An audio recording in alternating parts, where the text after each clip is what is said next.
आगे बढ़ते हुए जो अगली बड़ी खबर है वो महंत नरेंद्र गिरी मौत मामले से जुड़ी हुई है। एक के बाद एक खुलासे हो रहे हैं। महंत नरेंद्र गिरी की 3 वसीयत अभी सामने आई हैं और ये वसीयत हैं 2010 से लेकर 2020 के बीच की 3 वसीयत को लेकर अलग अलग कहानी सामने आ रही है। आखिरी वसीयत जो है उसमें बलवीर गिरी का नाम शामिल है। बलवीर गिरी को उत्तराधिकारी के तौर पर वसीयत में रखा गया है। 4 जून 2020 जब बलवीर गिरी का नाम वसीयत में लिखा गया। इससे पहले आनंद गिरी को उत्तराधिकारी बनाया गया था, लेकिन फिर आनंद गिरी के नाम पर कुछ संतुष्ट नरेंद्र गिरी नहीं थे, इसीलिए एक के बाद एक 3 वसीयत 2010 से लेकर 2020 के बीच में बनाई गई। अब साथ ही साथ अब इन वसीयत को लेकर, वसीयत के नामों को लेकर आनंद गिरी, फिर बलवीर गिरी का नाम सामने आना और फिर आनंद गिरी और महंत नरेंद्र गिरी के विवाद का सामने आना। कनेक्शन आपस में हो सकता है क्योंकि विवाद हुआ, जिसके बाद माफी मांगनी पड़ी। आनंद गिरी ने पांव में गिरकर माफी भी मांगी। वो वीडियो भी लगातार चर्चा में बना हुआ है। ऐसे में 3 वसीयत का होना मतलब एक वक्त था जब आनंद गिरी पर भरोसा किया गया था महंत नरेंद्र गिरी की तरफ से, और उसके बाद जब आनंद गिरी पर भरोसा डगमगाया, उसके बाद फिर बलवीर गिरी का नाम अपनी वसीयत में लिखा।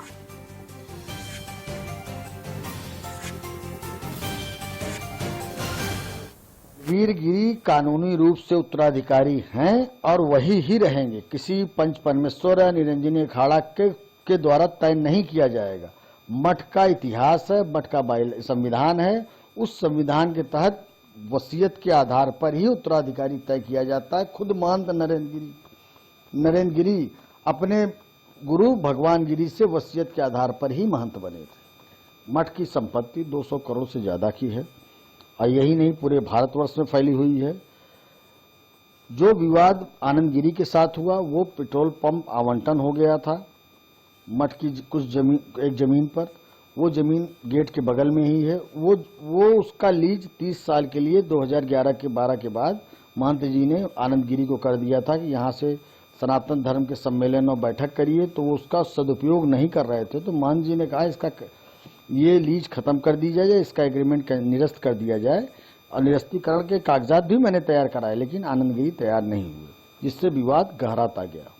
अच्छा, एक चीज और देखने को मिल रहा है कि लगातार जो है ये उनकी मौत संदिग्ध मानी जा रही। सीबीआई जांच की भी बात हो गई। सीबीआई अपनी तरफ से जांच अब इसमें शुरू कर रही है। आनंद गिरी के साथ साथ जो है वो बलवीर गिरी भी शक के दायरे में है, उनसे भी पूछताछ होगी। अगर दोषी पाए जाते हैं तो क्या बलवीर गिरी इसके उत्तराधिकारी रहेंगे? नहीं, दोषी पाए जाने पर बलवीर गिरी संपत्ति से वंचित हो जाएंगे। कोई भी आरोपित जो होगा, जो दोषी पाया जाएगा जांच में नहीं, जो अदालत से दोषी घोषित होगा, जांच पुलिस करती है, जो अदालत से दोषी घोषित होगा वही संपत्ति से वंचित। महंत नरेंद्र गिरी की वसीयत सामने आने के बाद निरंजनी अखाड़े के सचिव रविंद्र पुरी ने 200 करोड़ की संपत्ति के दावे को बेबुनियाद कहा है। जो चैनल के माध्यम से टीवी देख रहा हूँ, मोबाइल में मैं देख रहा हूँ, आपने कभी जो एक हमारे वकील साहब उसने कहा कि 200 करोड़ इनके पास है, 500 करोड़ इनके पास है, चैनल वालों ने ये हवा बनाई है, परंतु ऐसा नहीं है। ये जो भागमरी गद्दी है, इसके महंत जिनकी आत्महत्या हुई है वो है।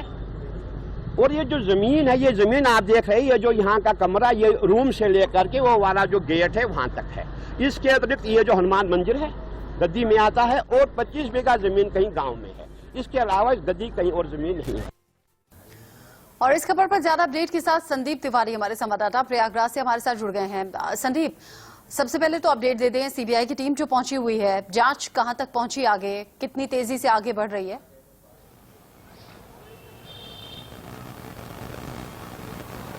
देखिए, सीबीआई की टीम प्रयागराज पहुंच चुकी है। यहाँ की एसआईटी और तमाम अन्य अधिकारियों के साथ पुलिस लाइन में उनकी बैठक चल रही थी। बैठक की सूचना ये मिल रही है कि बैठक समाप्त होगी, चूंकि मीडिया को अंदर पुलिस लाइन के अंदर नहीं जाने दिया जा रहा है, लेकिन सूचना ये मिल रही है कि बैठक समाप्त हो चुकी है। एसआईटी की टीम यहाँ से निकल चुकी है, लेकिन सीबीआई की टीम अभी भी जो है वो पुलिस लाइन के अंदर ही है। अब ये उम्मीद जताई जा रही है कि यहाँ से निकलकर वो मठ जाएंगे। मठ में तमाम जो पहलू हैं उस पर जांच कर सकते हैं, उस कमरे की जांच कर सकते हैं, और तमाम अन्य जो वहां पर उस दिन उपस्थित थे उन सभी से पूछताछ हो सकती है। सभी तथ्यों को जो है वो सीबीआई खंगाल सकती है। लेकिन फिलहाल अभी जो सीबीआई की टीम है वो प्रयागराज की पुलिस लाइन में मौजूद है। वसीयत को लेकर जानकारी क्या है संदीप? 3 वसीयत सामने आती हैं, तीनों वसीयत में अलग अलग उत्तराधिकारी, पहले बलबीर गिरी, फिर आनंद गिरी, फिर बलबीर गिरी। वकील का कहना यह कि अगर बलबीर गिरी जांच में दोषी पाए जाते हैं कोर्ट की तरफ से, तो फिर किसी और नाम पर विचार होगा। अभी पंच परमेश्वर क्या कह रहे हैं, साथ ही साथ संत समाज की तरफ से इशारा क्या है?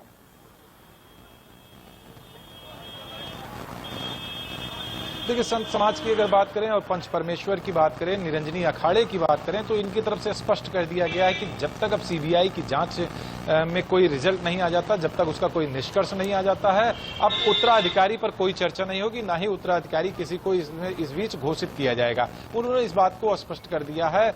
और बैठक जो उनकी होनी है वो अब जो संतों की मौत के बाद जो 16 दिन बाद षोडशी होती है, षोडशी के बाद अब बैठक होगी उनकी, जिसमें अन्य कोई निर्णय लिया जाएगा। लेकिन उत्तराधिकारी को घोषित करने की बात से उन्होंने अब मना कर दिया। और बात हम वसीयत की करें तो वसीयत 3 बनाई गई थी।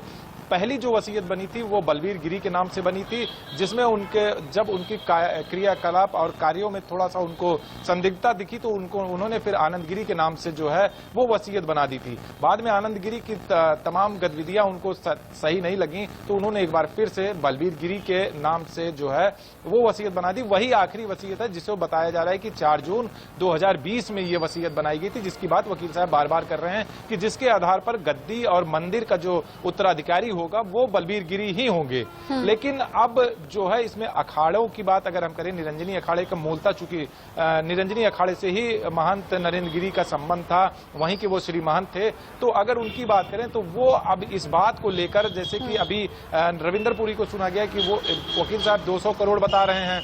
रविंदर पुरी ने कहा कि 200 करोड़ की नहीं, वकील साहब की तरफ से इस तरीके की मिथ फैलाई जा रही है। तो ये तमाम ऐसी चीजें हैं जिसको लेकर अब संत समाज जब षोडशी हो जाएगी उसके बाद बैठक करेगी, इन सब चीजों पर निर्णय करेगी। हाँ। लेकिन उत्तराधिकारी अभी निर्धारित नहीं मतलब अभी उत्तराधिकारी को लेकर भी संशय है। और जैसे आपने कहा कि अब अखाड़े से सामने इस तरह के बयान भी सामने आ रहे हैं कि 200 करोड़ की कोई संपत्ति है ही नहीं, ऐसी कोई बात है ही नहीं। आशीष सिन्हा भी हमारे साथ जुड़ गए हैं। आशीष, 3 वसीयत का सामने आना, अलग अलग वक्त पर अलग अलग जो मानसिकता रही होगी नरेंद्र गिरी की, पहले बलबीर गिरी, थोड़ा संशय लगा, फिर आनंद गिरी, फिर वापस से बलबीर गिरी का ही नाम क्यों, कोई तीसरा नाम क्यों नहीं? पहला नंबर एक ये भी वसीयत को लेकर नाम सवाल सामने आता है। दूसरा, सीबीआई पहुंच चुकी है, जांच को तेजी से आगे बढ़ा रही है। मतलब क्या अब हम समझे कि सीबीआई के हाथ में जब जांच चली गई है तो उन सभी सवालों के जवाब हमें मिलेंगे? कमरे में रस्सी के 3 टुकड़े कैसे पहुंचे थे, कैसे वो मिठाई का डिब्बा था जिसमें ड्रग्स होने की बात भी सामने आ रही है, कैसे वो सुसाइड नोट था, और कैसे अलग अलग जगह अलग अलग तरीके से नाम लिखा गया नरेंद्र गिरी का?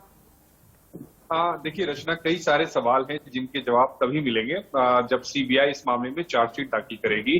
सीबीआई के सामने भी कई सारे सवाल हैं, जैसे रस्सी के 3 टुकड़ों का मिलना, महाराज के अलग अलग जो सुसाइड नोट था उस पर अलग अलग हस्ताक्षर का होना, जो 3 वसीयत की बात आ रही है ये भी अपने आप में चौंकाने वाला है, क्योंकि पहले बलबीर के नाम पर होता है, फिर आनंद गिरी के नाम पर होता है, फिर आनंद गिरी को हटाकर पिछले ही साल फिर बलबीर गिरी को लाते हैं। एक सवाल यहाँ पर यह भी उठता है कि अगर महाराज को ये लगता था कि आनंद गिरी जो है वो भरोसे के काबिल नहीं है, तो आखिर क्या वजह थी कि वो आनंद गिरी को उसके बावजूद अपने पास वो रखे रहते हैं, वो उनके सानिध्य में रहता है, वो उनसे पीछा भी छुड़ा सकते थे क्योंकि वो तो महाराज थे। तो ऐसे बहुत सारे सवाल हैं जिनके जवाब जो है वो देखना होगा कि सीबीआई इन पूरे मामले की तफ्तीश कर किस निष्कर्ष पर पहुंचती है।